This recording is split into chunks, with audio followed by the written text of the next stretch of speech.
Hello বন্ধুরা, সবাই কেমন আছেন? নিশ্চয়ই ভালো আছেন। আজকে আমি এলাকার মধ্যে হাঁটাহাঁটি করতেছিলাম। তো হাঁটাহাঁটি করার এক পর্যায়ে আমি হাঁটতেছিলাম, তো দেখি কদম গাছ দেখতে পাইলাম। তো এটা আসলে যারা নাকি কদম গাছটা চিনেন না তাদের জন্য আমি বলতে চাই যে গ্রামগঞ্জের মধ্যে যদি আপনারা থেকে থাকেন, যারা শহরে থাকেন তারা তো চিনবেন না, যারা গ্রামগঞ্জের মধ্যে যারা থেকে থাকেন তারা অবশ্যই এই কদম গাছটা চিনে থাকবেন এবং কদম ফুল চিনে থাকবেন।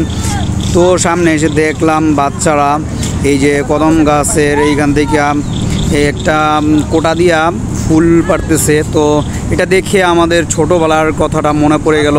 ছোটোবেলায় যারা নাকি গ্রামগঞ্জে বড় হয়েছেন, যারা গ্রামে থেকে বড় হয়েছেন, তারা এটার সাথে হয়তো মিশে যেতে পারবেন।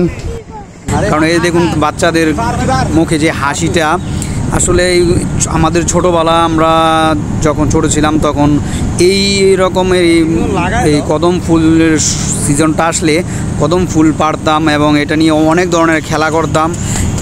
ছোটোবেলার সাথে অনেক কানেক্টেড এই কদম ফুল গাছটা। আসলে এই যে ওরা দেখুন কত হাসি খুশি এই ফুলটা পেয়ে আমাকে একটা ফুল দিচ্ছে।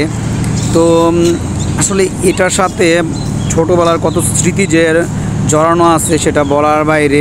আপনারা যদি গ্রামগঞ্জে বড় হয়ে থাকেন তাহলে অবশ্যই এর সাথে আপনি রিলেট করতে পারবেন।